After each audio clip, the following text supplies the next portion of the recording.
All right. For the recording, welcome back.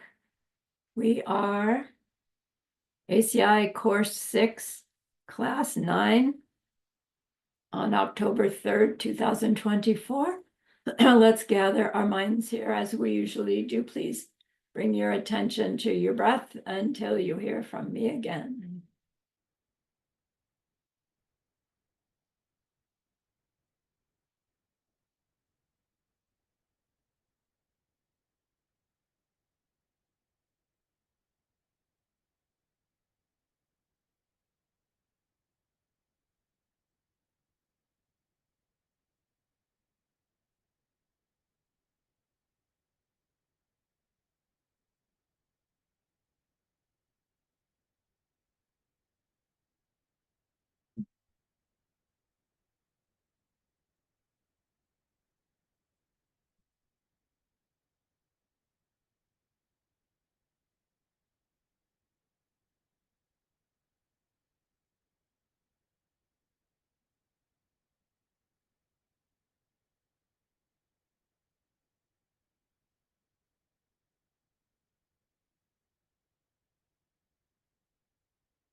Now bring to mind that being who for you is a manifestation of ultimate love, ultimate compassion, ultimate wisdom.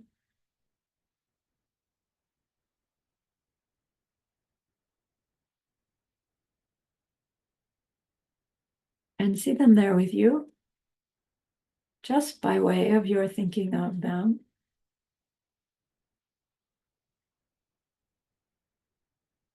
They are gazing at you with their unconditional love for you.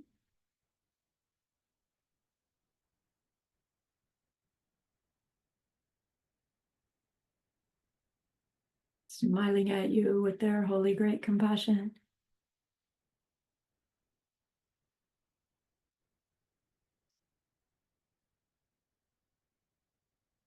Their wisdom radiating from them. That beautiful golden glow encompassing you in its light.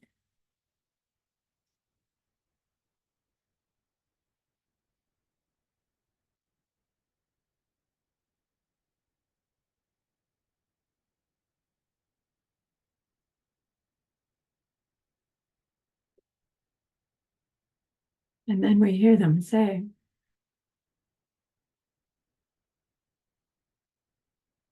bring to mind someone you know who's hurting in some way.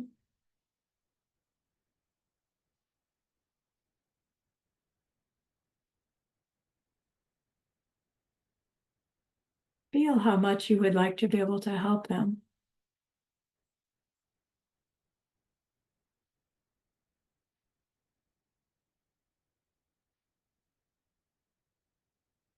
Recognize that the worldly ways we try fall short.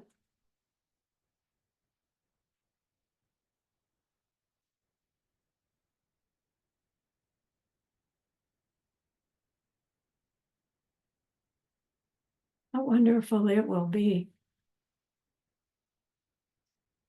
when we can also help them in some deep and ultimate way, a way through which they will go on to stop their distress forever.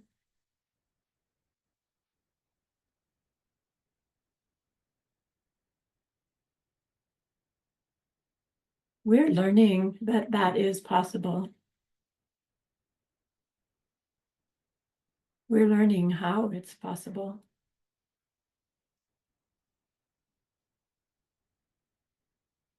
And so I invite you to grow that wish into a longing.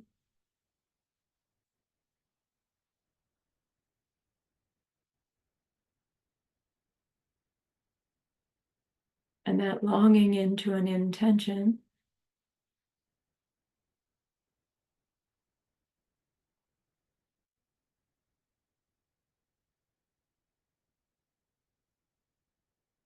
And with that intention, turn your mind back to your precious holy guide.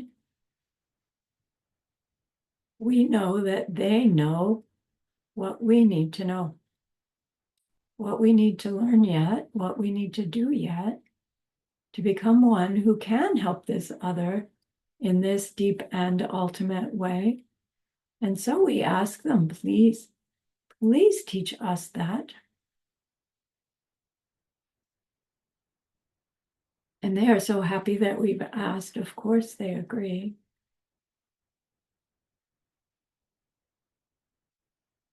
Our gratitude arises. We want to offer them something exquisite. So we think of the perfect world they are teaching us how to create. We imagine we can hold it in our hands and we offer it to them, following it with our promise to practice what they teach us, using our refuge prayer to make our promise. Here is the great earth, filled with fragrant incense and covered with a blanket of flowers. The great mountain, 4 lands, wearing the jewel of the sun and the moon. In my mind, I make them the paradise of a Buddha and offer it all to you. By this deed, may every living being experience the pure world. Idam Guru Ratna Mandala Kam Niryatayami. I go for refuge until I am enlightened to the Buddha, the Dharma, and the highest community. Through the merit that I do in sharing this class and the rest, may we reach Buddhahood for the sake of every living being. I go for refuge until I am enlightened to the Buddha, the Dharma, and the highest community. Through the merit that I do in sharing this class and the rest, may we reach Buddhahood for the sake of every living being. I go for refuge until I am enlightened to the Buddha, the Dharma, and the highest community. Through the merit that I do in sharing this class and the rest, may all beings reach their total awakening for the benefit of every single other.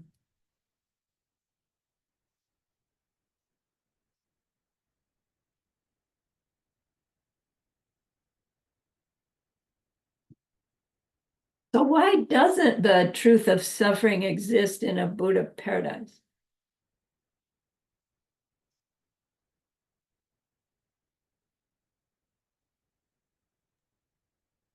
Joanna? Because the seeds that we plant are stained with ignorance, so it's karma that's perpetuating samsara, but Buddhas, they don't have this ignorance component anymore. They are making pure merit. Yeah, so good. there's no ignorance. Good. No karma and mental afflictions.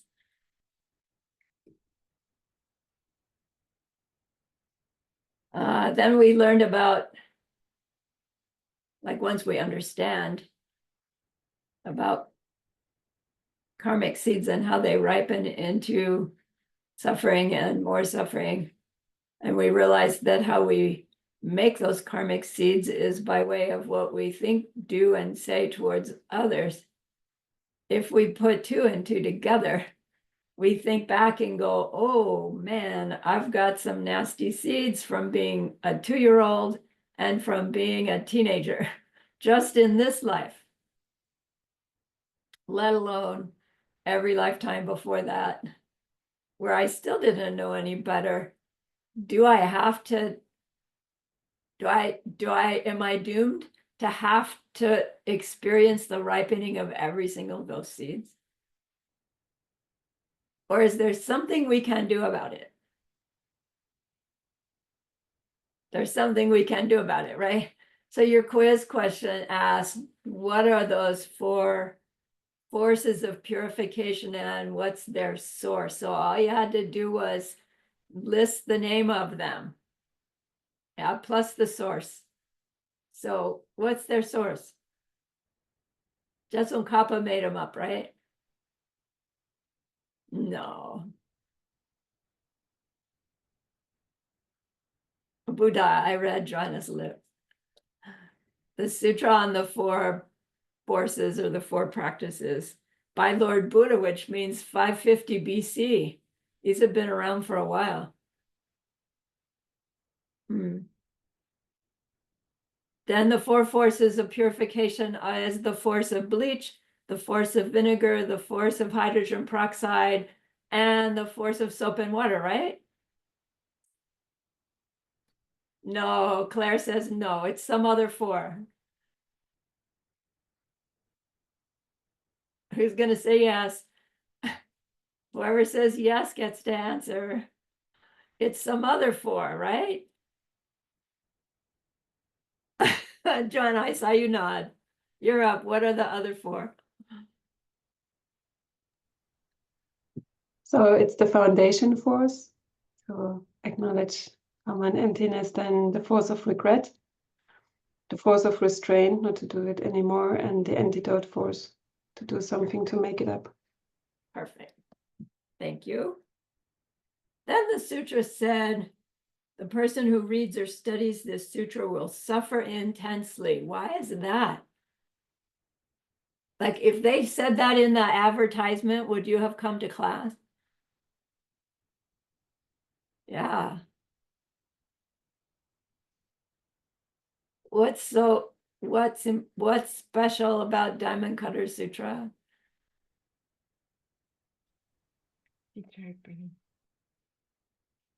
Nettie, you would have whispered. Nobody, so nobody can hear. It's propels our past bad seeds to ripen faster, so that we can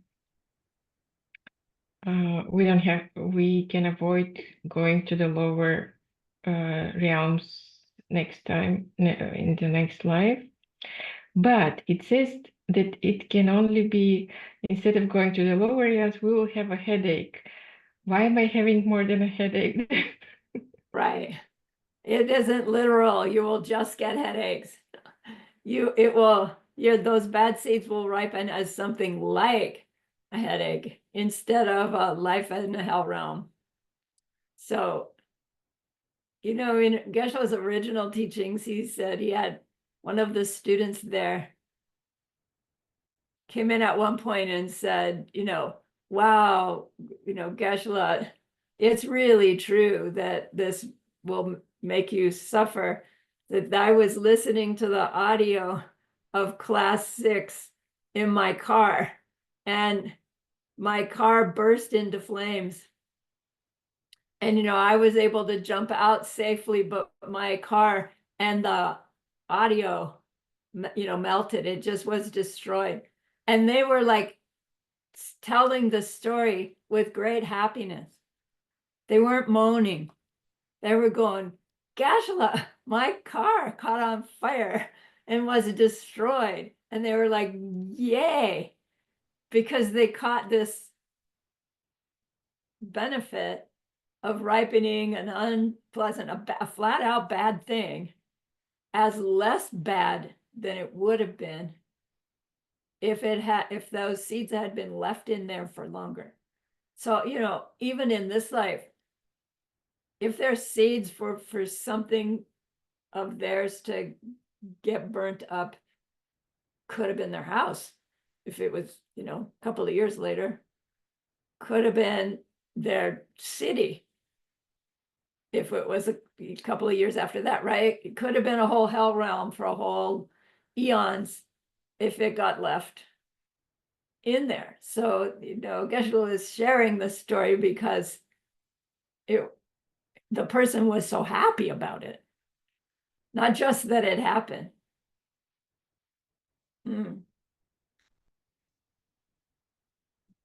But like, why?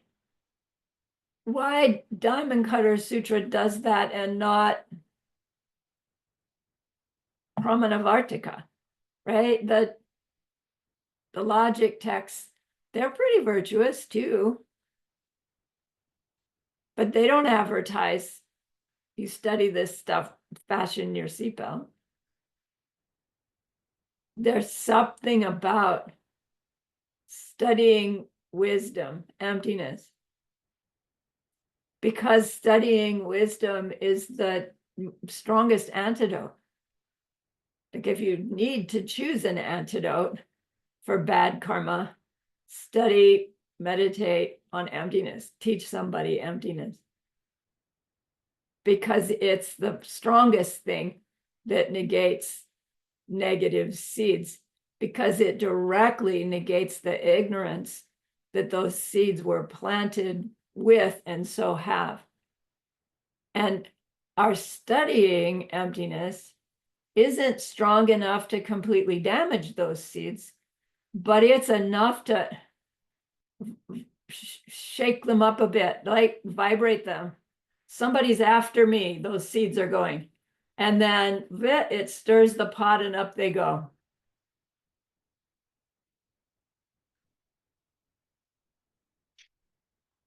Yeah, so from now on, when a nasty thing happens, I encourage you to somewhere along the way force the thought, whoa, better than a lifetime in a hell realm.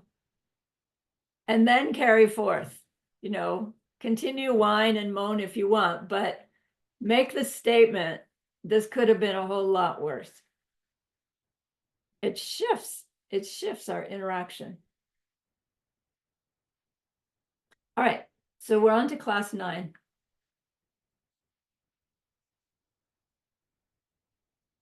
Next in the sutra, Subhuti asked Lord Buddha, what should we call this teaching?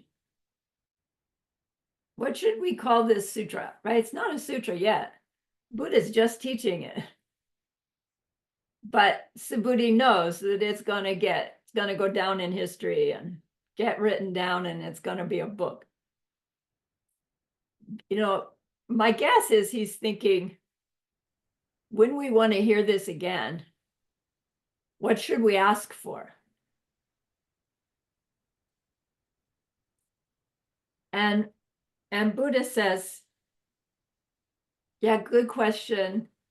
Call it Prajna Paramita. Prajna Paramita. Get it right.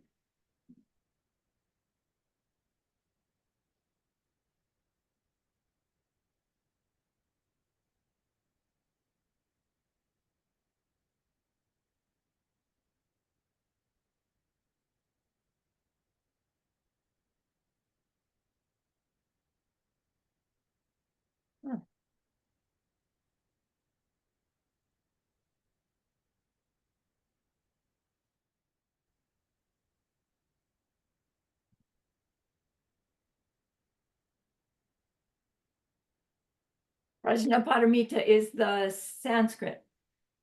Perfection of wisdom, we know. In Tibetan, Sharab ki paro tu chimpa. Sharab is wisdom. Paro tu chimpa is that gone to the other side. Translation of the paramita. So we call it the perfection of wisdom. What shall we call this teaching, Buddha? Call it the perfection of wisdom. But by the time it's first printed, which as far as we know historically, its first printing was done in Tang Dynasty 868 AD, which is way earlier than the Gutenberg press in Germany, where, the history I was taught, the first printed book was 13 blah, blah, blah by Mr. Gutentag or Guten, whatever. Sorry, Joanna. But it's like, well, they've been printing books in the Central Kingdom for a long time before that. And Diamond Cutter Sutra was the first one, apparently, historically, the first book at all. By that time, somebody had coined the title, the Diamond Cutter Sutra, because that's what that printed book was called. It wasn't called Prajnaparamita, whatever that would have been in Chinese, I don't know. And, we already heard, isn't it kind of crazy to call a book, title a book with words that aren't even ever mentioned in the book? And it means somebody along the way connected the dot between the analogy of the diamond to emptiness and the impact, the experience, the direct experience of ultimate reality has on one's mind. And, somehow, I suspect, like I'm making this up, they were in their meditation and saying, we're going to print this book. It needs a catchy title, Buddha. What title shall we use? Nobody will understand Prajnaparamita, or they won't want to read it. And Buddha probably said, call it Diamond Cutter Sutra then. But anyway, it's tough. It's stuck. And everybody calls it the Diamond Cutter. A lot of people call it the Diamond Sutra. Do not do that. Diamond Cutter Sutra. But that's not what Lord Buddha called it. He called it Prajnaparamita. Okay. So what does Prajnaparamita, like what does it really mean? We know perfection of wisdom. But then there are different ways that term is used. Like 4 things that can be meant by that phrase. You see it in the literature as saying there are 4 kinds of perfection of wisdom. But it's not really 4 different kinds. It's 4 different meanings of the term. So one of them is called the natural perfection of wisdom. The natural perfection of wisdom. And when they use that term, natural perfection of wisdom, it's a synonym for emptiness.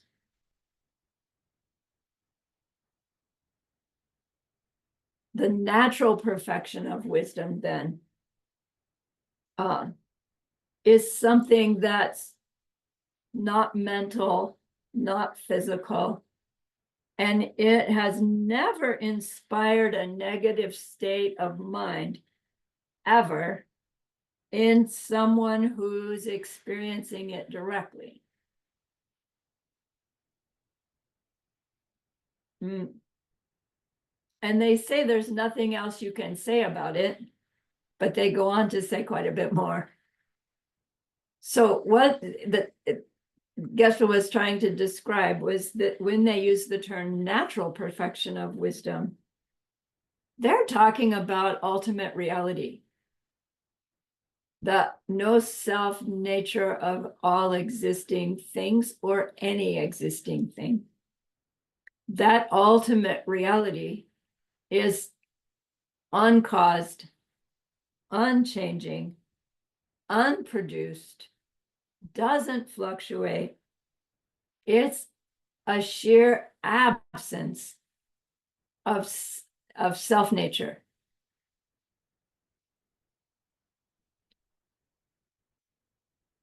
A 100% ultimate reality. The instant a deceptive reality thing is, I was going to say present, but let's say appears. With every appearing thing, that thing is 100% natural perfection of wisdom. It has its natural perfection of wisdom. It has its emptiness. So this natural perfection of wisdom is the fact that any existing thing is not anything but the experiencer's projection. Right? All these different ways to try to say what we mean by the natural perfection of wisdom, by what we mean when we say ultimate reality, by what we mean when we say emptiness.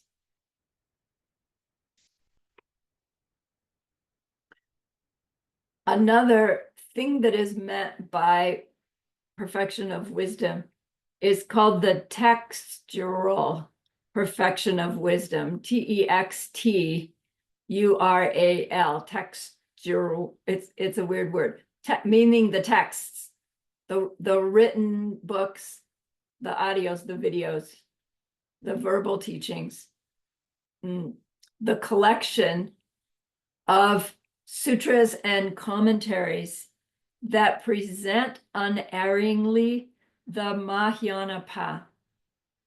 So the text perfection of wisdom is not just any Dharma text. It's specific to unerringly shared Mahayana teachings. But even more specific than just Mahayana, it's the teachings on emptiness, Mahayana teachings on emptiness. They need to clarify it as Mahayana teachings on emptiness, because the way emptiness is taught, it's different from the other lower schools. The emptiness one experiences directly, if you do, from the teachings of the lower schools, is identical to the emptiness that you experience from your study and meditation in the higher school. But the impact it will have on you coming out of it will be different. So we have the natural perfection of wisdom, which is referring to ultimate reality, which is sheer absence of self-nature's an absence. We have the textural perfection of wisdom, which is a physical thing, a positive thing, an appearing thing. So that means it's changing, it's produced, it is producing something else, and that also means it can be destroyed. The third meaning of perfection of wisdom is called the path perfection of wisdom. The path perfection of wisdom. And remember, when we use the word path, we might be talking about the practices you do to get somewhere. Or we might be talking about the realizations you got by the practices you did on that path. So here, the word path is referring to the realization. And so they call this path perfection of wisdom the wisdom of a bodhisattva imbued with wisdom and method. And it's like, wait a minute, you're not allowed to define a word using the same word twice, or using the word you're trying to define in your definition. Like in third grade class, I would have gotten flunked for this definition. But it's important to clarify the bodhisattva we're talking about is a Mahayana bodhisattva. And then it's like, well, are there other kinds of bodhisattvas? And that's a long story. Yes, there are. So the wisdom of a bodhisattva imbued with wisdom and method. The wisdom and method is code word for this marriage of correct view and deceptive bodhicitta. Deceptive bodhicitta is when we have in mind, in heart, that what we mean by the words, I'm determined to reach my total enlightenment for the sake of all sentient beings. Right? And all that meaning that we're giving to that series of phrases is what we mean by the bodhicitta, that correct view and that bodhicitta together is what's meant by wisdom and method. And then the wisdom in a bodhisattva whose heart is imbued with this wisdom and method, specific to the higher way, specific to wanting to reach their total enlightenment for the sake of all beings.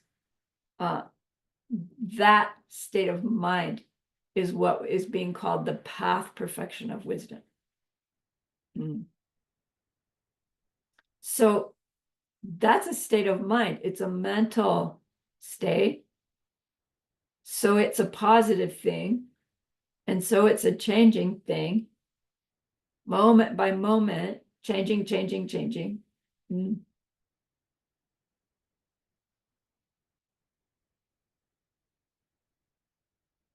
The fourth thing that's meant by perfection of wisdom is the result perfection of wisdom. The result perfection of wisdom is another way of saying the omniscience of a Buddha. The result, our perfection of wisdom at the end result, is our omniscience, because our omniscience is what distinguishes our mind, ourself, to ourself, as Buddha from eighth level Bodhisattva. So is the omniscience of a Buddha a presence or an absence? Is it a positive thing or a negative thing, right? Don't hear those words wrong. Is it an appearance or is it a lack of something? It has to be an appearance, doesn't it? It's a mental state. It's a positive thing, an appearing thing. It is a created thing. So it's a changing thing.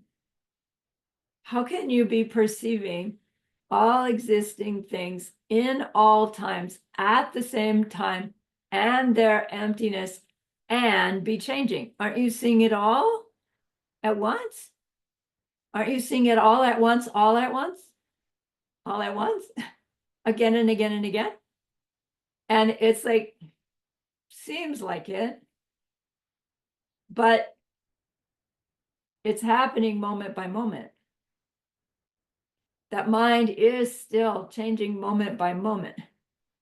From this moment to that moment, still perceiving all existing things, but those all existing things are changing too.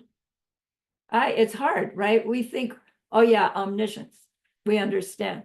But when we try to pin it down, a non-omniscient mind can't get it. But we make the draw cheese, remember? So that we have something to work with. So of these four, the natural perfection of wisdom, which is the empty nature of all things, the texts, perfection of wisdom, the path, perfection of wisdom, and the result, perfection of wisdom, which one do you think Lord Buddha is referring to when he says, let's call this the perfection of wisdom? It's that he's giving a teaching, right? It's not a book yet. He's giving a teaching. So like the question is, which of these four is the real perfection of wisdom? Which is a little different question than, is this book the real perfection of wisdom? So if we look at what we learned paramita means, the paro tu chimpa, do you remember we had that? The perfection of giving can only actually be done perfectly by a Buddha. And what characterizes a Buddha is their omniscience.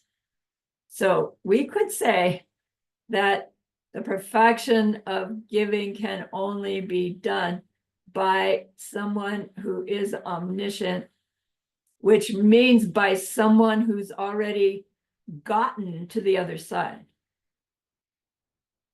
So we had learned that paramita really does mean gone to the other side, done it, got there. Okay, the past tense.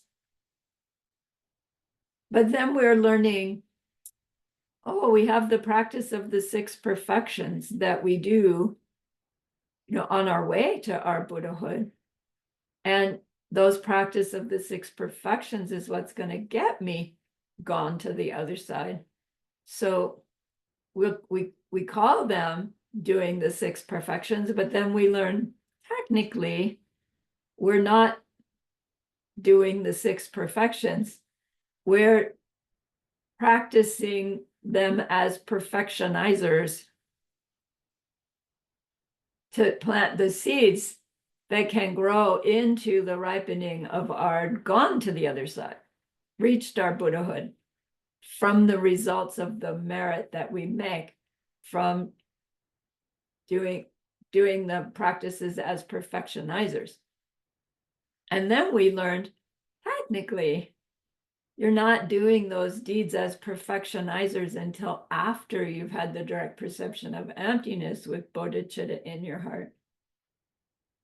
But we can say that you're still doing them as perfectionizers once we have some amount of method and wisdom understanding in our heart that we use to choose the deeds that we do, to pretend we're perfectioning the 6 perfections.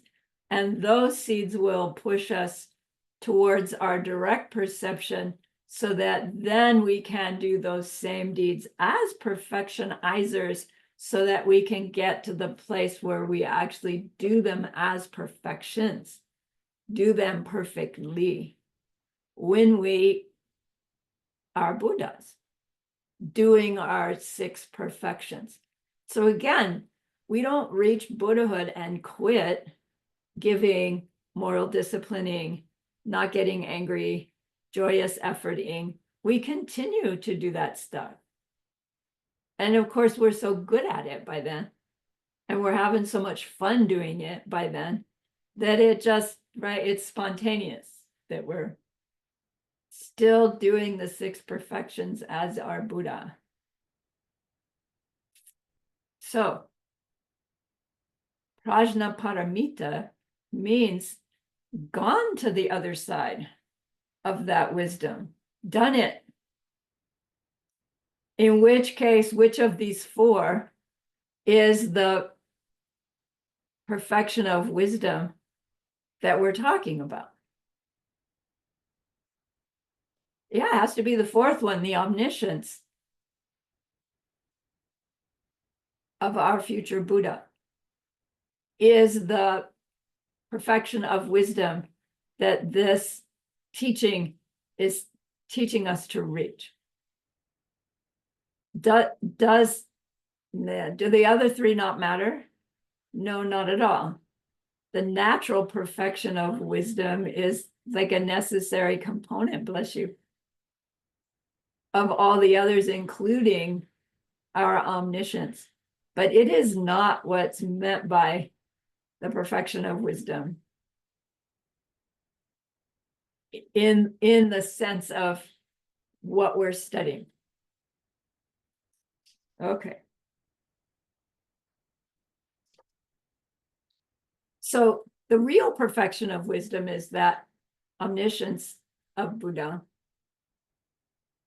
Which of these 4 is this teaching, the Diamond Cutter Sutra? What comes to be known as the Diamond Cutter Sutra? Yeah, number 2, says Nettie. It's the text, the textural perfection of wisdom. It's the name of a teaching about the subject matter, perfection of wisdom. And Geshe-la said it's like calling a book on auto repair. No, you look at a book and its title is auto repair.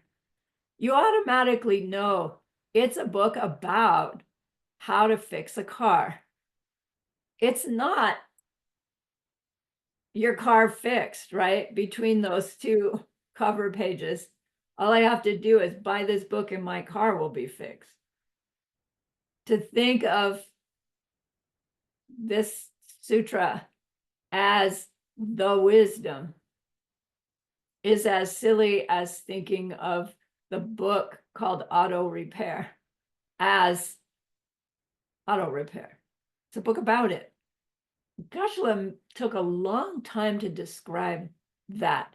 And even now, as I hear myself saying it, it's like, do we make that mistake? Thinking that the Diamond Cutter text, the words that we hear, are going to fix it? And it's like, I don't expect the book to fix my car. But do I expect something in the words of that sutra? Like to instantly make me get it right? Probably we're thinking that way, or they wouldn't have, Geshe-la wouldn't have spent so much time trying to describe it, right? I just cut it down, but he went over it over and over again.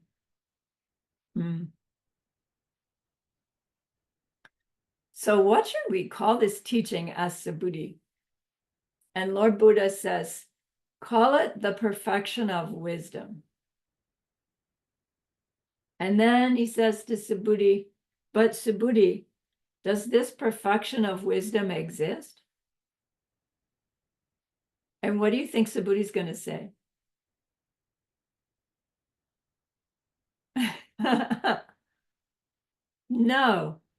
No, this perfection of wisdom does not exist. And Lord Buddha says, right. And that's exactly why we can call it the perfection of wisdom. Get it? And it's like, there that is again. Here's this teaching. We know it's going to be a book. Now it's a book. What should we call it? Call it the perfection of wisdom. And this perfection of wisdom doesn't even exist, which is why we can call it the perfection of wisdom.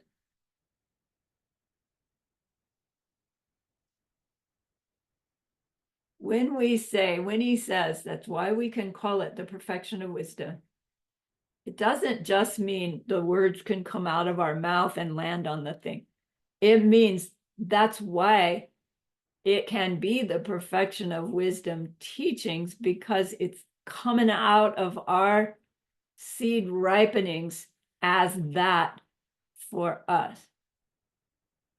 So, you saw my picture of the Diamond Cutter.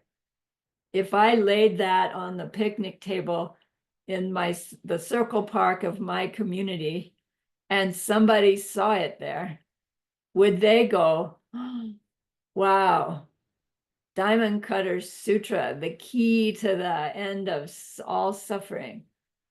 No, not just by looking at it.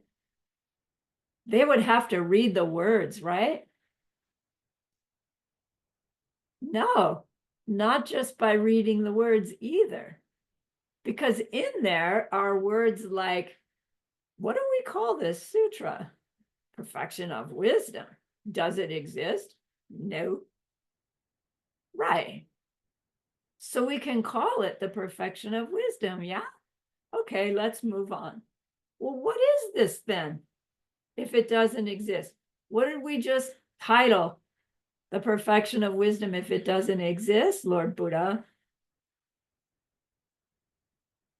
I don't just think something and they appear. Ice cream sundae, triple berry pie. I can't just think something. I can't just call it, hello, triple berry pie, come. But it sounds like that's what Buddha is saying. Call it prajnaparamita, and that's what it will be for you. You know, all right, put on the next Netflix movie and call it prajnaparamita and enjoy. Technically it's true, right? We don't have control over our seeds ripening. The best we can do is try to have control over whether we believe what doesn't seem to be seeds ripening actually are. And that's hard enough. But here's a clue then. So like later, not in this class, in Kamala-Shila's commentary classes, we spent some time trying to clarify who is it that actually wrote the Dhammapada Sutra. You know, right, and the conclusion is going to be whoever's hearing it at the moment is writing it as we go. As we read a book, our seeds are writing that book. We're so sure that there's words on the page next, but technically there aren't until we get there. When we say, oh, but every time I open it up, right, you know, because every time we open it up, it's our seeds ripening. Okay. So this exchange, what do we call this thing? Perfection of wisdom. Does it exist? No, which is why we can call it the perfection of wisdom. And here it is, right? Here it's gonna be anyway. That exchange holds the entire meaning of the middle way, the Madhyamika. There's something here. It gets a name. Is it there from its own side? No, which is why it can get the name. We are forced to give it so that it can be the thing that it's there. Our mind's ignorance insists that that has to be happening sequentially. First there's this, and then there's that, and then there's this, and then there's that. And that's one of the things that needs to loosen the hold, that something has to come first for us to put our seeds onto. There is always something that receives the seed, but you can't really say it's there first.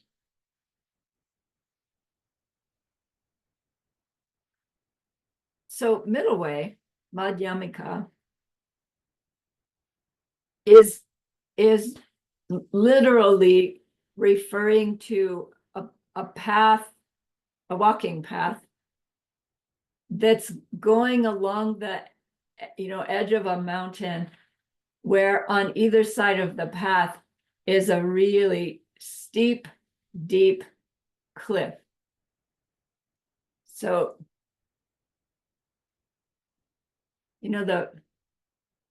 the mountains I grew up knowing a little bit are the Rocky Mountains, or the Nevada, the Sierra Nevada in California. And then I visited the Rocky Mountains, and the shape of those mountains is, they're tall and they gradually come to a top. And then I had the good fortune to fly to Peru, and we're in this airplane, and we're not all that high above those mountains, and looking down at them, they're like baby mountains. They're new mountains. And so they've been pushed up, and their peaks are sharp. Their mountains aren't like that in the United States.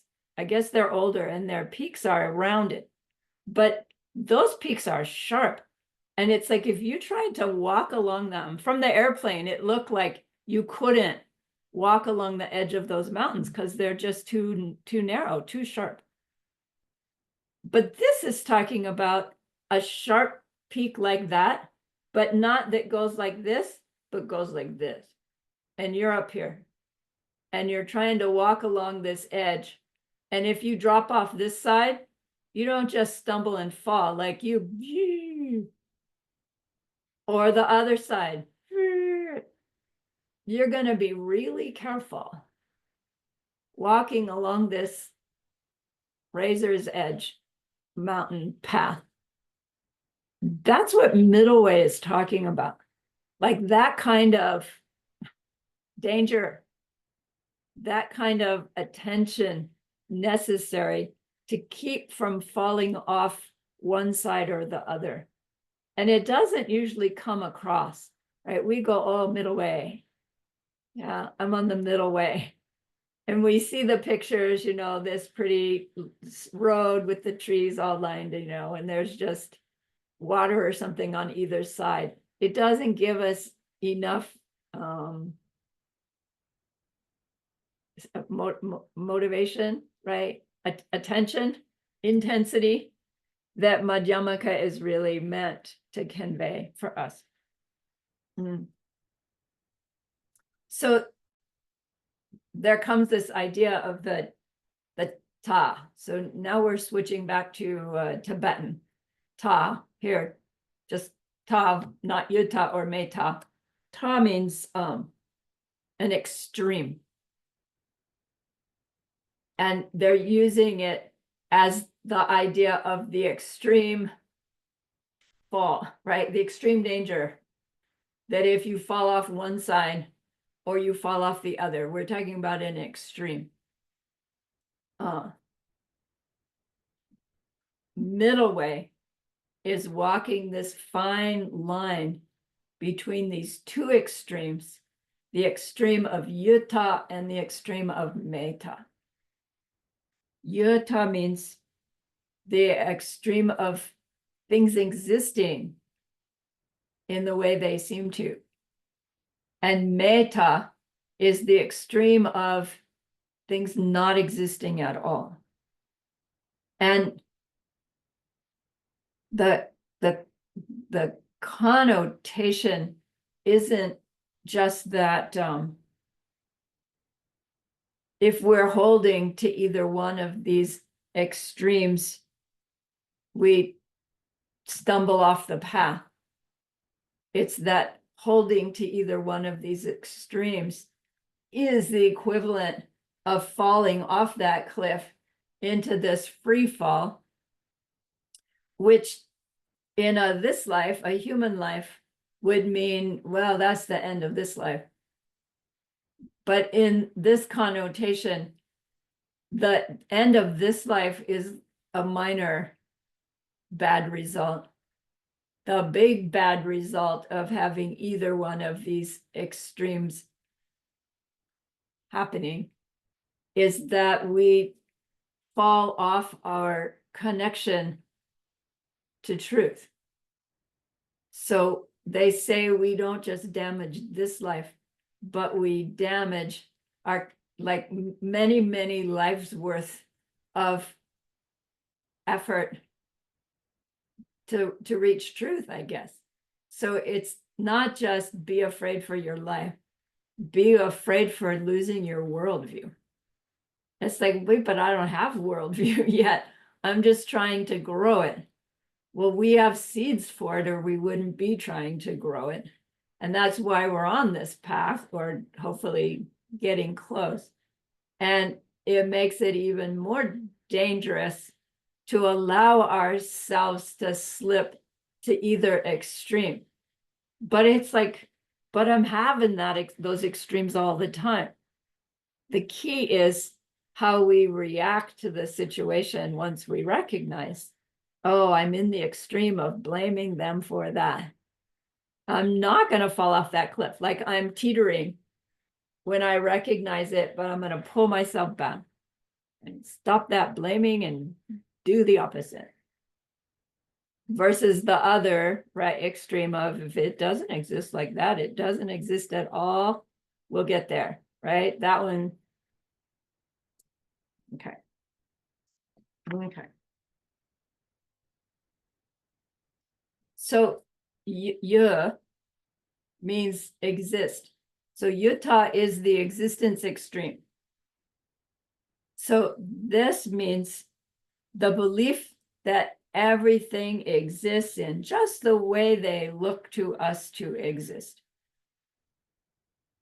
However we perceive them, whatever we believe their causes, their conditions, their whatever, all of it, in it, coming from it, and believing it to be that that's true. So, you know, if you went out to the general public in your neighborhood and you're standing on the street corner and the cars are whizzing by, and you ask, you know, 50 people in your neighborhood, do those cars exist the way they look to exist? Probably all 50 are going to go, yes, you know, what's your problem? Utah. I remember a time when I'd never heard of Utah. So, you know, it's like, anyway. Meta means the doesn't exist extreme. And that happens when we've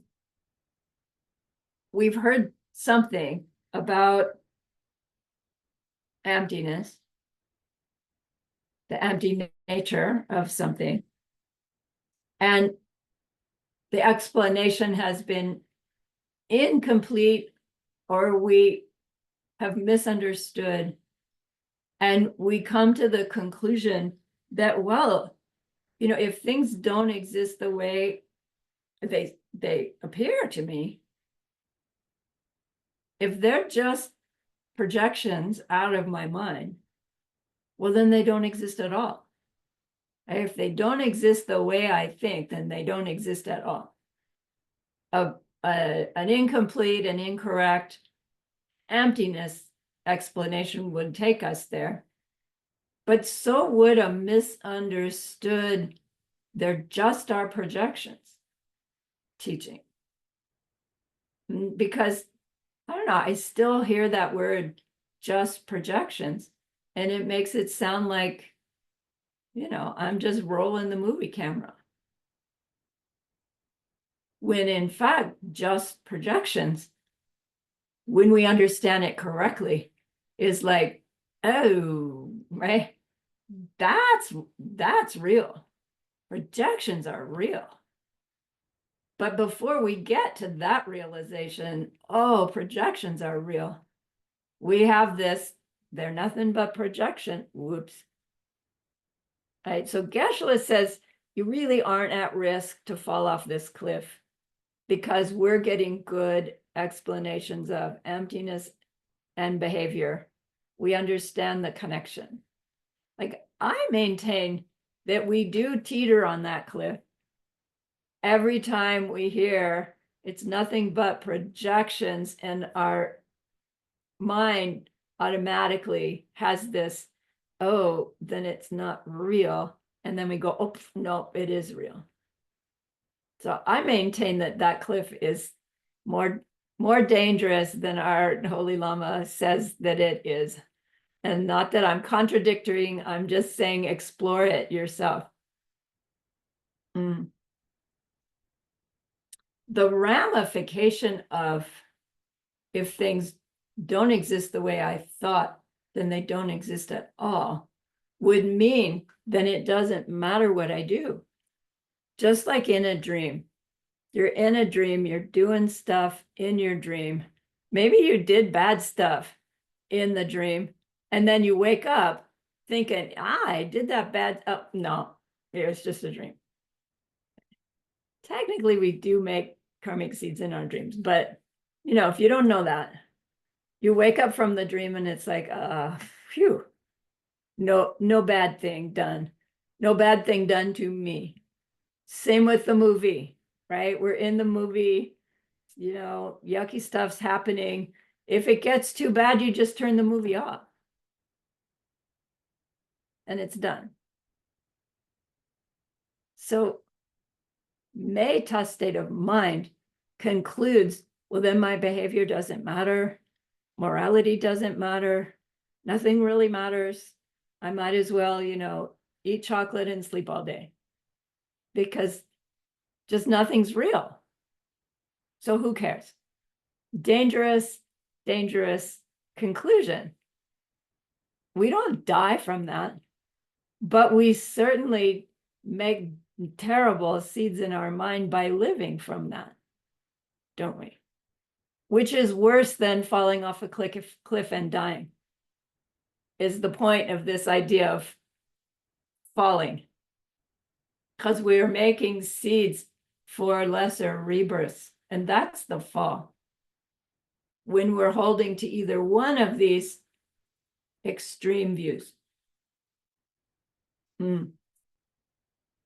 Let's take our break.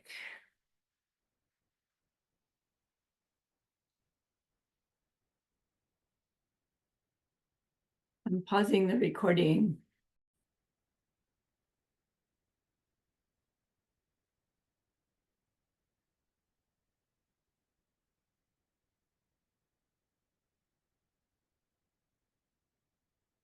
Okay, are we back?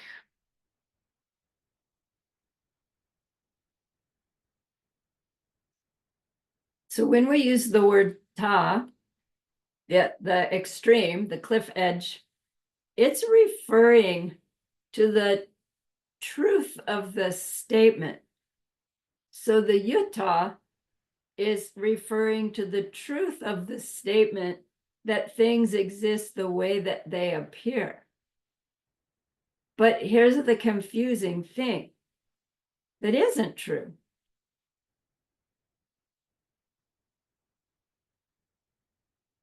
That truth doesn't exist. The viewpoint exists in most people's minds, but the thing that that viewpoint believes in doesn't exist at all.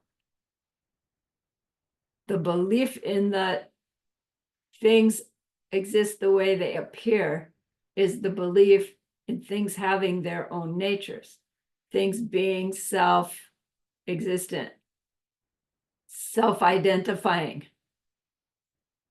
There's no such thing as a self-identifying thing.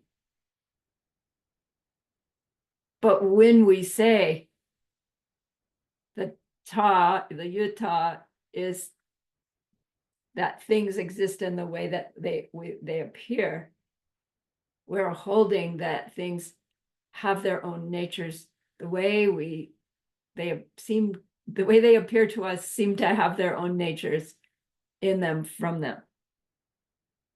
So to distinguish that truth that actually doesn't exist, that things exist in the way that they appear, or that they don't exist at all, which also is not true. To distinguish that truth, which isn't really true, from the belief in it, we use the term zin. Zin means to hold. So the ta and zin has to become tar and zin. I don't know why the R gets in there, but tar and zin means the belief in that truth. So to hold to the belief that things exist in the way that they appear is different than the truth to which that belief is holding, because the truth that it's holding is non-existent, but the belief is very existent, isn't it?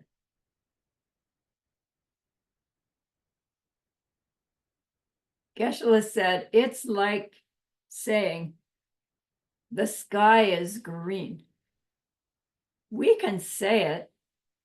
We can even believe it, but there's no truth to it in our world. But believing the sky is green could exist in somebody's mind. It doesn't make the sky green because the sky is not green, it's blue. So the difference between the ta and the tarn zin is the belief. So Utah is this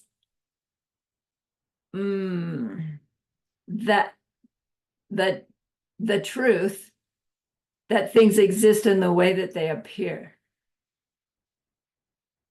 Is that a truth? No. But is it something that we believe in, or used to anyway? Do we have a yutarn zin that things exist in the way that they appear? Right? Do we hold to that extreme? Do we have a belief in that extreme that things exist? How would we know? If boss is yelling at us and we're feeling uncomfortable and we're believing this discomfort is coming from that boss yelling at me. I don't like this discomfort. I should yell back. I should run away. I should cry. I should lie. We write whatever our solution. We're in yutarn zin. We're in the belief that nasty boss yelling at me is causing my discomfort now. Is the nasty boss yelling at me causing the discomfort now? Truth. No. Is it happening? Yes. Is it happening the way I think? No. Do I think it's happening the way I'm experiencing it? Yes. Yutarn zin. So the way we know is by way of how we want to react. I call it the blame factor. When I catch myself blaming the cup of tea, right, for giving me pleasure, I'm in yutarn zin all day long. Yutarn zin.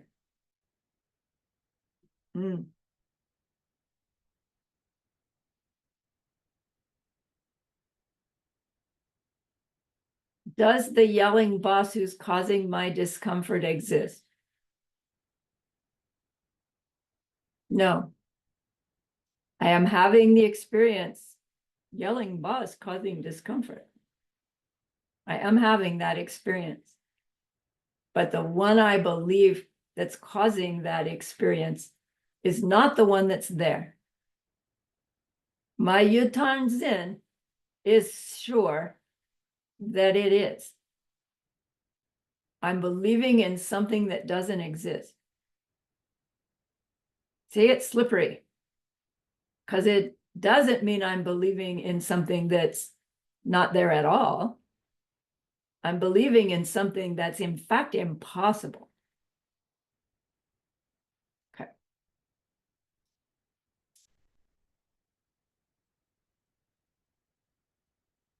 May turns in then is also holding a belief in the truth of something that does not exist. So the meta, if you recall, was, well, if things don't exist in the way I think they exist, I experience them to exist, they must not exist at all, in which case it doesn't really matter what I do. And the truth of that statement they don't exist at all is untrue. Right? It is not true that the angry yelling boss does not exist at all. So the extreme of metta is also a falsely held thing as true that doesn't exist, but the belief in it as existing does exist, and it influences us then theoretically to not care what our reaction to that angry yelling boss that's just a figment of imagination. Doesn't matter what I do. You know, I can just quit on the spot and I can still expect to get my paycheck. You know, because nothing's related to anything that teacher told me. It's like absurd. Nobody's going to come to that conclusion. There's something in this cliff that is more subtle and necessary.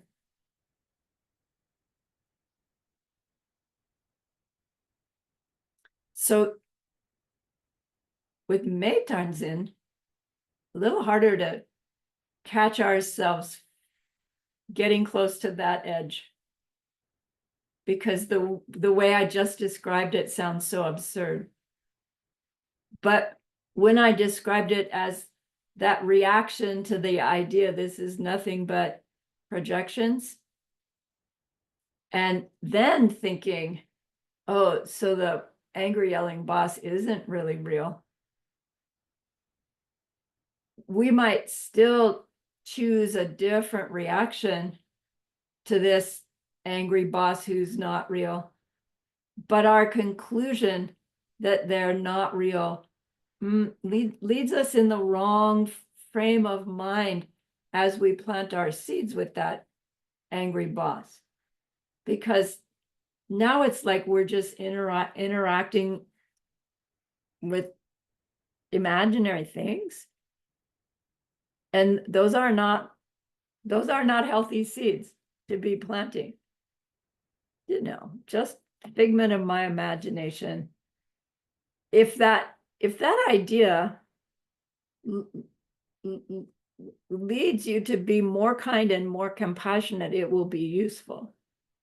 But if that idea, they're just a figment of my imagination, leads you to be like disrespectful and not caring, then our Meitanzin has taken hold, and we're acting from this wrong belief in something that is a truth that doesn't exist at all. So both the Yud-Tarnzin and the Mei-Tarnzin are the beliefs in these two extremes as being existing things when neither one is true. Neither one is an existing thing. The middle way is staying on this middle ground. Things don't exist the way they seem, but they don't not exist at all. And then finding the and so from that, the ramification. They don't exist the way they seem, but they don't exist at all. So what the heck is it? Where is it coming from? What do I do with it? How do I get what I want if both of these are not true, right? How do I stay on the middle way? What is the middle way?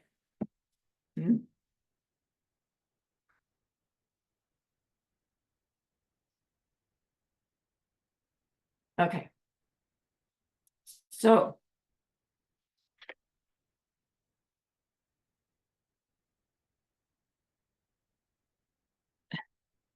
there's things we need to know about how we stay on that middle way.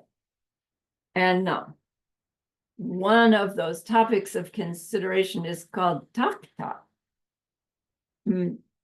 So here's the same word, ta, extreme. Ta means the extreme of thinking things are permanent. I don't think we're going to go to the opposite of that. Now let's just use that one. Takta means the extreme of thinking things are permanent.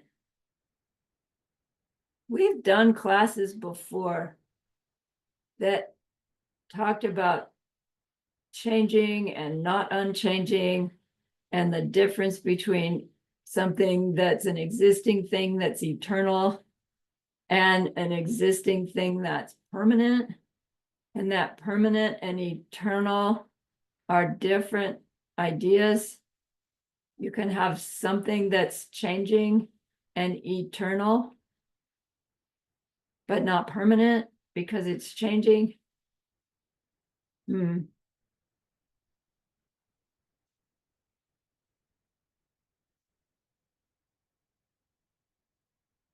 So Geshe-la's example was, haven't we've had experiences where there's someone that we know or work with and we just don't like them? Like from the instant you met them, you just didn't like them. And then, I don't know, time went on and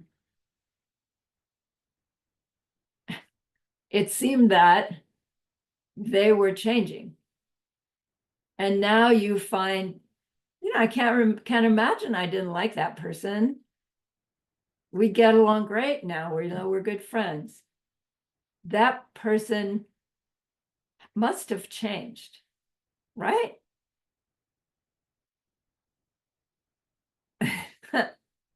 They were icky before, and now I like them. They changed.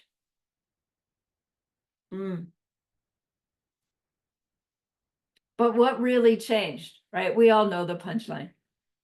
What really changed? Our projections shifted.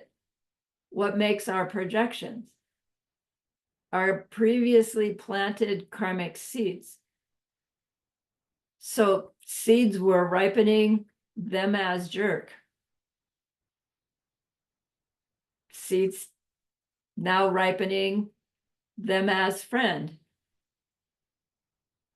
Did they change? Right? We should ask what they are we talking about?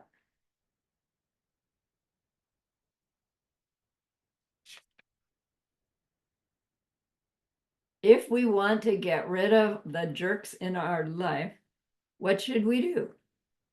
Move away? Get them transferred? No, we stop collecting the causes for those lousy projections. We shift our karma by doing the opposite towards others. It's like, yeah, but I'm not a jerk. Well, have you asked everybody? Is there any place that, somebody has a little kind of pushback to your interaction with them? Yeah, even at the grocery store, even at I don't know, the gym, wherever you go, wherever you're around bunches of people, we can't help but interfere with somebody in what they're doing. And isn't that what qualifies us as jerk for them? That jerk, right? Walked right in front of me. And, we didn't do it on purpose. We didn't plant our seeds that way.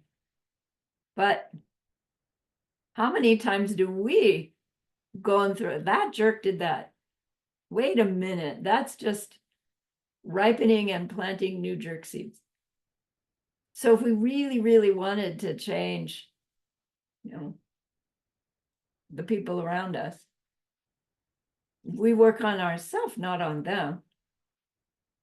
But again, often, even when especially when we understand about seeds, oh, wow, now I know exactly how that person needs to behave differently. Don't we do that? Like it's a phase we go through. Let me tell you the karmic seeds you need to change. When really we should stand in front of the mirror and say that. Okay, so if we wait for the jerk to change from their side, we're going to wait this eternity. And that's the implication of holding to the yuta, the belief that things exist in the way that they appear. The implication is that then they're always going to be the way they appear. They're always going to be like that. It adds this component of the takta, the permanence.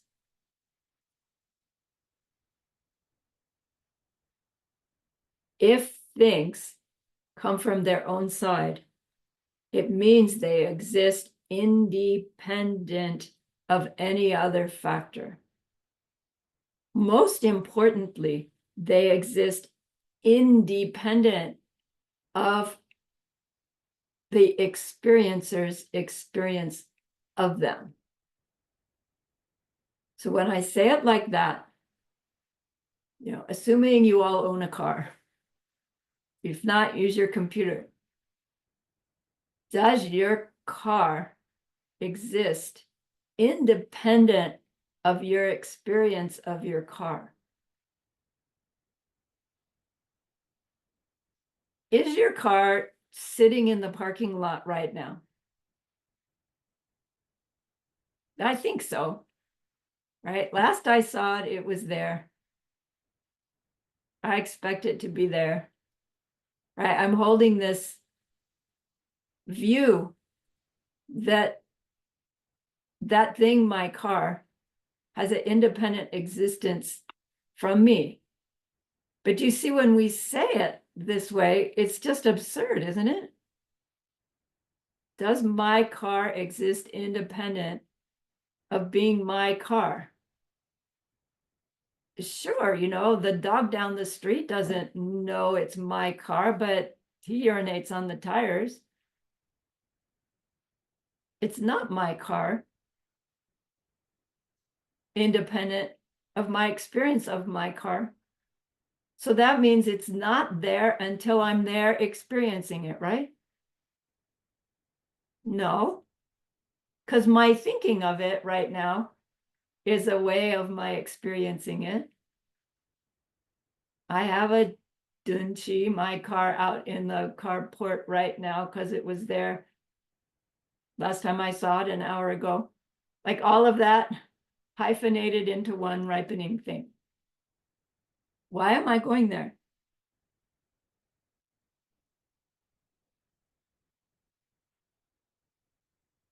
If something exists independent of the experiencer of it, that would make it permanent. It, from its own side, means it's not influenced by any other factor. If it's not influenced by any other factor, it can't change. Because change means something has acted on it to change, or it has acted on something else to change. And either way, there had to be an interaction between two things. And if something changes, it means it can't exist independent of any other factor. It's like, I have to admit, I remember when hearing that said for the umpteenth time was still like, I hear the words, I understand the words, I don't get it. Why can something not change? Because cars change. right? That's what it is to be a self-existent car, is they change.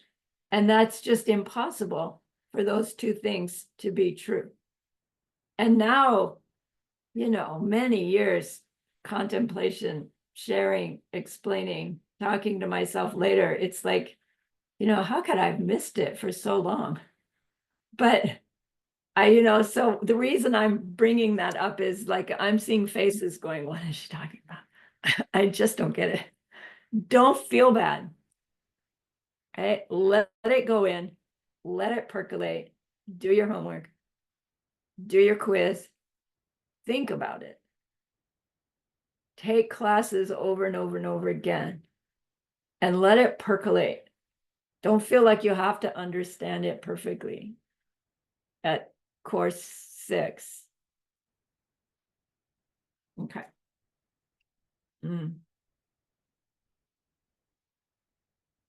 So let me go a little deeper on that. If there's something that could exist for you independent of your projection of it, then they cannot change. In our experience, do things and people change all the time? Yes. Then they cannot be existing independent of our projection of them. They cannot. And still, it's like, but just mark those words and cook it.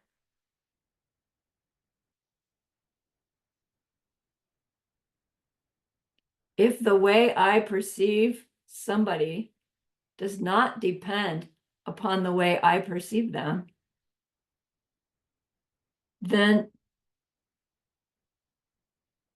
the way I perceive them in the future will have to be the same as the way I perceived them before.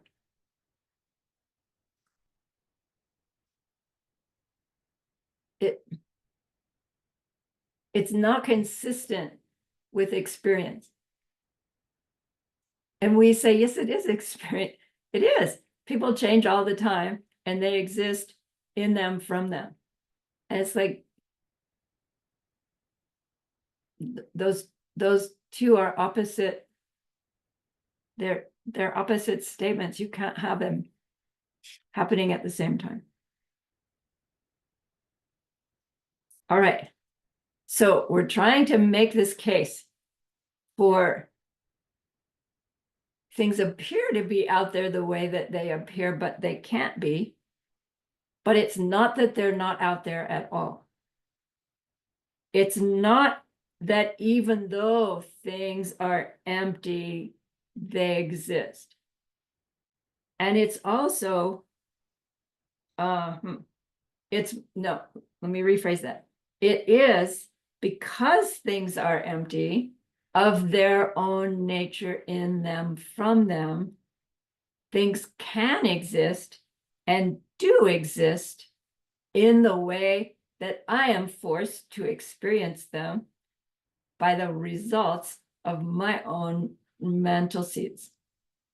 Right? It's cumbersome, but necessary to outline all the pieces. Where do my mental seeds come from? My behavior. So we would have to add to that whole piece, because things are empty of their own nature, they can and do exist as projections, forced results by the causes of my past behavior, which means my current behavior creates the causes for future results, which will be the projections forced on me to see my me and my world in the way that I do. And that's the gift of middle way, is understanding that my current behavior is the place where I create my future and the future of everyone I can experience in my world. It's meant to be empowering, not overwhelming. Okay.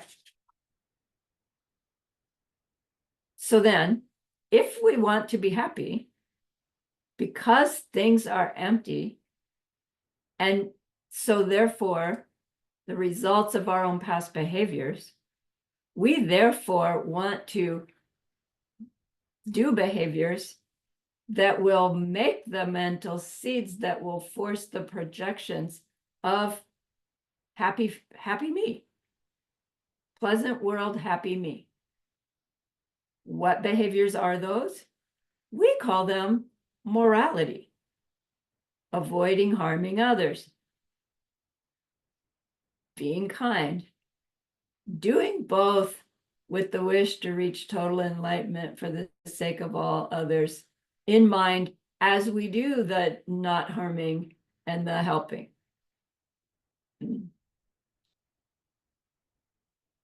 Morality in Buddhism is not because Buddha said so. It's not even not because it's just the right thing to do. It's because that's where the causes for happiness come from. Everybody just wants happiness. Nobody wants suffering. How do we make happiness? Morality. How do we stop suffering? Avoiding the immorality, the wrong morality. So it's like when we catch on, we want to be moral. We want to take vows and keep vows. Right? We want to do the behavior that vows say, whether we have vows or not. But to reach that, like deep, heartfelt, oh, I get it. We need to get rid of our Yitarnzin and our Meitarnzin. Because those two beliefs and things that don't even exist are what are keeping us in the state of mind of, I should eat that last cookie. Or there goes the boss again, blaming me again, right? I should yell back.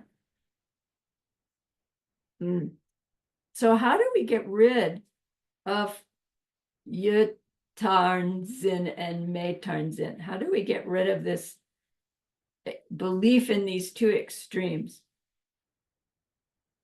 Jetsun Kappa talks about it. Let me see here.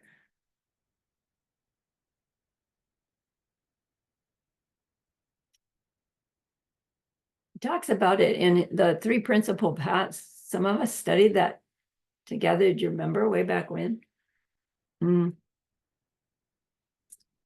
He says the belief in the Yutarnzin. The Yuta is things exist the way they appear. To overcome that, we need to understand dependent origination. That's what this phrase means. Nangwe Yuta. Nangwe Yuta cell. Sorry, I left a word out there. What shines the light on what shines the light to get rid of that belief is Nangwe. Nangwe means understanding dependent origination.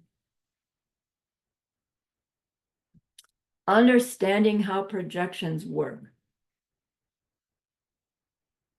So we're growing that understanding as we study, especially the Chicharak. We come to understand it perfectly when we experience it directly at Chuchuk, at that supreme supreme, what is it? Can't remember.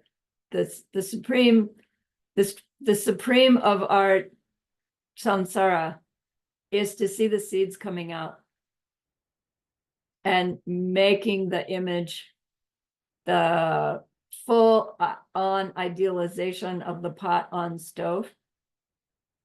And you realize that there never was a pot on stove. There's only ever been the mental seed idealization, me seeing pot on stove ripening. That's experiencing deceptive reality accurately for the first time. That clears away our belief that things exist in the way they appear, because you can't see that there's no pot on the stove. What there is your mental image pot on stove, making the pot on stove very real, and still believe that there's a pot on the stove in it from it. You just experienced, you made it. Your mind made the pot on stove. You can no longer believe, even if you don't go on to see emptiness directly, that direct experience, you can no longer believe that things exist in the way they appear, because you yourself experienced it directly, that they're not like that. The power of that direct experience, we're told, is such a goodness that if you go and meditate and you have some experience meditating, your mind will push you into seeing emptiness directly, tongpa. The tongpa means the emptiness that we experience. The tongpe is the experiencing it, right? To experience emptiness directly is different than the emptiness that we are experiencing. Right? We are having the ripening seeds of ultimate reality and nothing but. And we get there by way of having the ripening seeds of, oh my gosh, it's ripening seeds. And then the Dompa is, and nothing has ever existed in any other way than that. There's never been a self-existent thing ever. Me, it, anything else. All of that's going to drive you into that direct experience.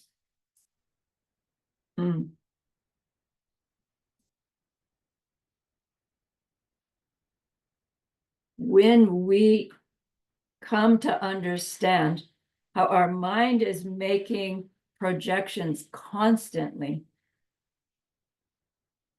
then we'll know that those things that look to be in them from them can't be like that.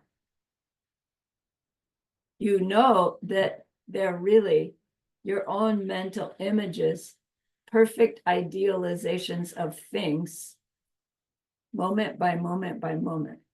Technically 65 per moment.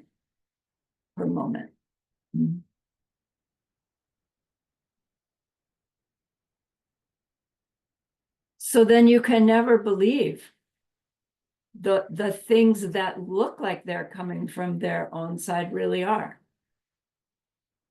Right? You have a direct experience and you lose a certain belief.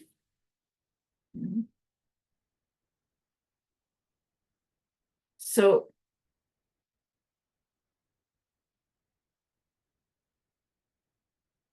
like when the room is dark and you turn on a light, the darkness is dispelled. To see things as your seeds ripening, and then from that, experience directly that nothing exists in any other way than that, turns the light on in the dark room of our mind's belief of ignorance, our mind's ignorance, belief in self-existent things. Once that light comes on, right? You don't have darkness in there anymore. We still have seeds. And so we will still see things that way.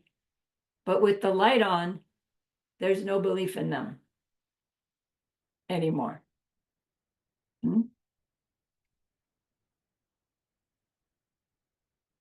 So to understand the emptiness of things correctly dispels the wrong belief that nothing matters.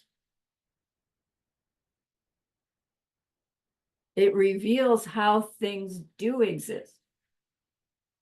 The emptiness of something reveals that its existence is by way of projections.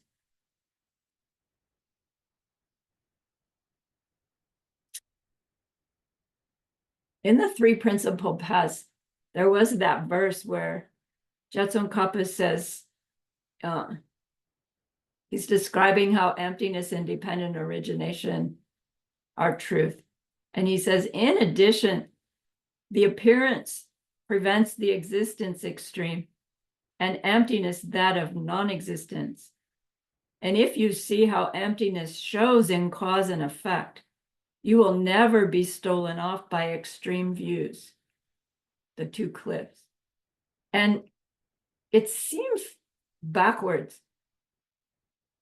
It seems like to know something's emptiness should reveal its true appearance.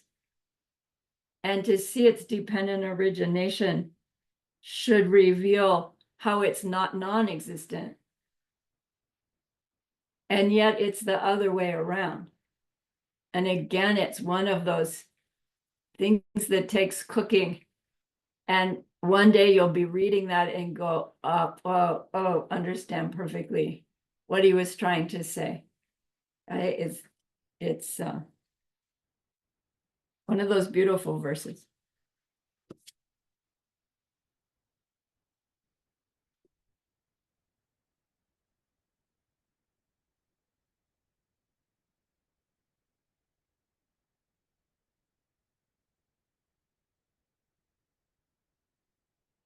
When we know that the true nature of anything or anybody is empty, blank, we know that the appearing nature is unique to me, my seeds ripening. We understand then how my behavior is the critical piece in making who and what I will experience in the future. It takes these two understandings to grow into the direct experience of both of them, to put us on the path where we're no longer recreating the misperceptions.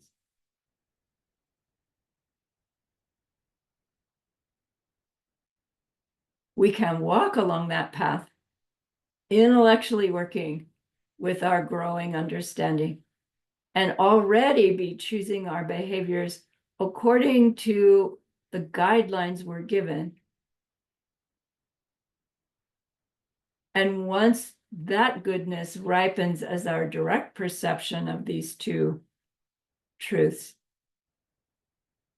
we realize that the guidelines we've been following were not just guidelines, they themselves were truths, roadmaps to Buddhahood.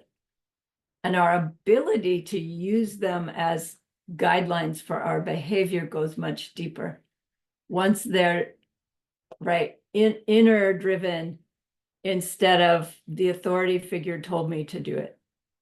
Because we will have a resistance at some level when we're doing them because we were told to.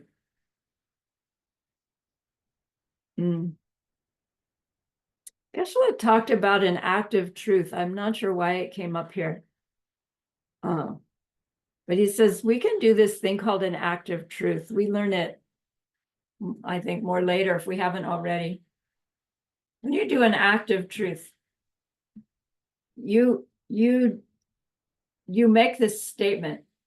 if it's true that blah, blah, blah, and you have to state something that you know to be true, something about your behavior, something that you, right, that you really know.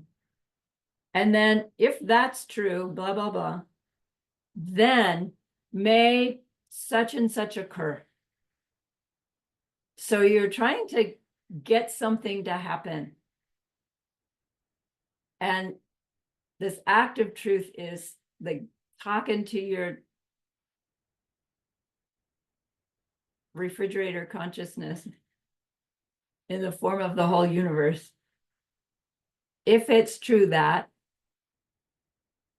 then may my seeds ripen as, the example Geshe-la gave was Trijang Rinpoche was writing Ken Rinpoche's long life prayer.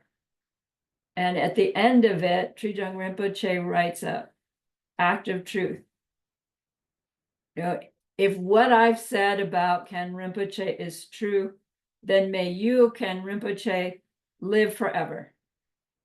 And what he says is, if the fact of dependent origination and the fact of emptiness are perfectly compatible, then you shall never die. Was Trijang Rinpoche's act of truth. So that tells us how to do an act of truth. But when you stop to think about it, it gets really confusing, because Trijang Rinpoche went on to appear to die. Ken Rinpoche was still living when Trijang Rinpoche appeared to die. Ken Rinpoche was still living when Geshe Michael gave this example. Since then, Ken Rinpoche has gone on to appear to die. And his reincarnation is now like 15 years old, 16 years old. So did he die or didn't he die? And what is Trijang Rinpoche's experience, right, with his act of truth? It's his act of truth. I don't know, maybe the two of them are hanging out in their Buddha paradises now. And Trijang Rinpoche is saying, whoa, my act of truth did it. So, you know, whose act of truth can we prove works or not? Only our own.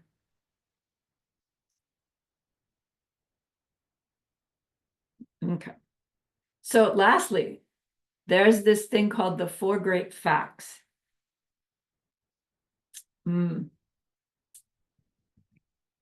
We study these again and again. Here we get them in the Tibetan. They end up being the Four Great Facts. Two don't exist and two do exist. And they go like this. Rangshan ki me kyang, but de ni mepa mayin. That's the first two. Yu tane samdu yu kyang. Sorry, I don't think this yu is supposed to be here. Get rid of that. Whoops. Tane samdu yu kyang, but rangshan yupa mayin. The two do exist. So rangshan ki me means nothing exists naturally. Rangshan means naturally. Nothing exists naturally, meaning nothing exists from its own side, in it, from it, self-existently, the way they seem to an ignorant mind. Rangshan ki me. Nothing exists naturally. But kyang, Danny Mayan, it's not that nothing exists at all. Nothing exists naturally. I'll rephrase it. Nothing exists in it from it, but it's not that nothing exists at all. Do you hear the two don't exist? Things don't exist from their own side, and they don't not exist at all. The first two facts, truth, unchanging truth. The second two, Tanye Tsamduyu, means things exist in name only.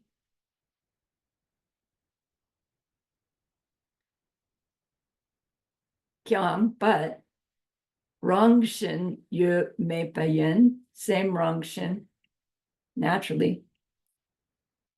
But it's not that everything exists naturally. Things do exist in name only. Everything exists in name only. But it's not that things exist naturally in them, from them. So the first two are saying nothing exists the way we hold them to, in them, from them. But it's not that nothing exists at all. Two don't. It is true that every and any existing thing exists by way of projection. Whose projection? The one who's experiencing it. There's three spheres going on at any moment. Subject, me. Object, you. Interaction between. My projection of you and me interacting. Your projection of you and me interacting.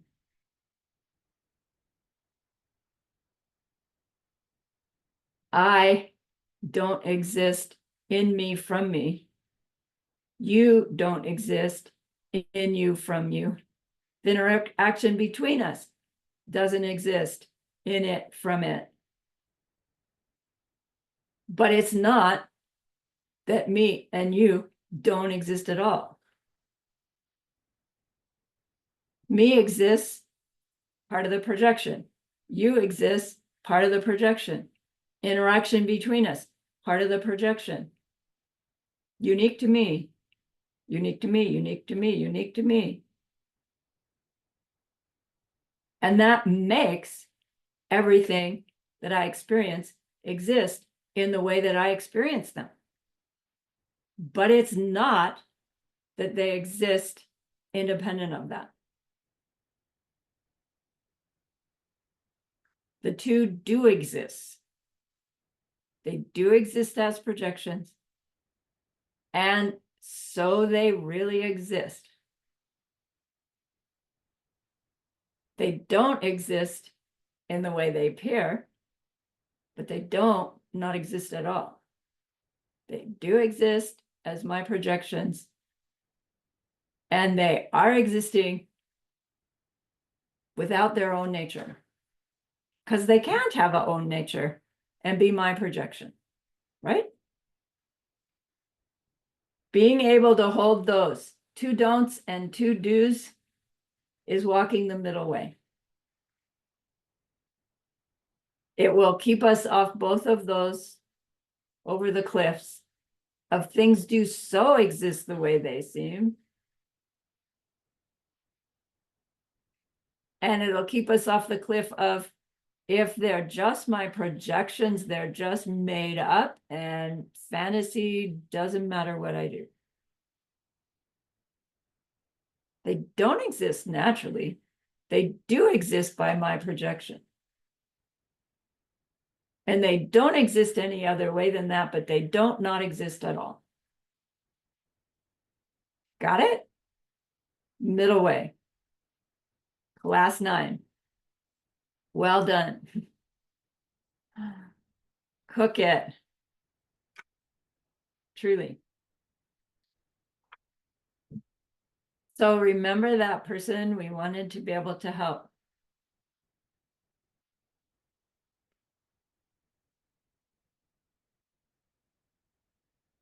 We've learned fun stuff that we will use to help them in that deep and ultimate way someday. And that's a great, great goodness.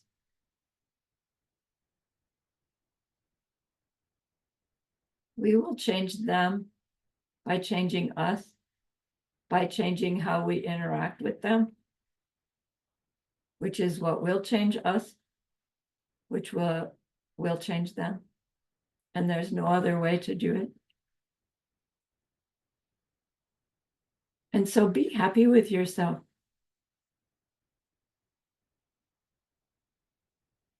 The effort, the struggle is a great goodness. And think of this goodness like a beautiful glowing gemstone that you can hold in your hands.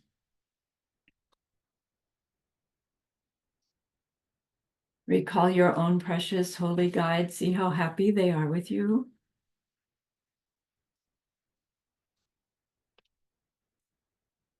Feel your gratitude to them, your reliance upon them.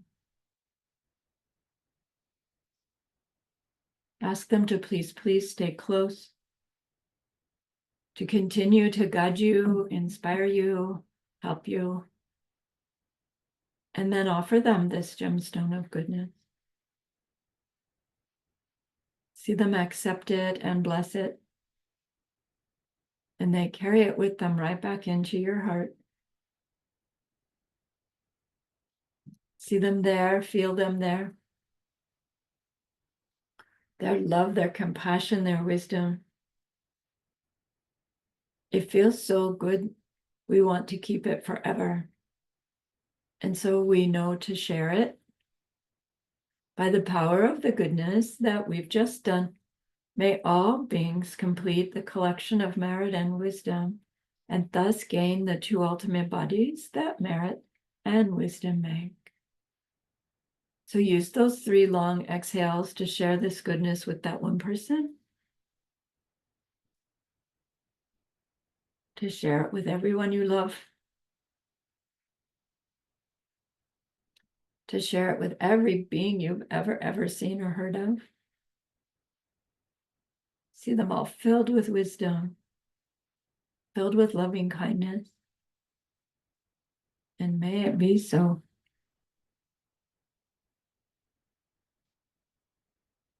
Okay. Thank you, everyone, for the opportunity. Thank you for doing your papers. I'm stopping the recording. Yes, I am.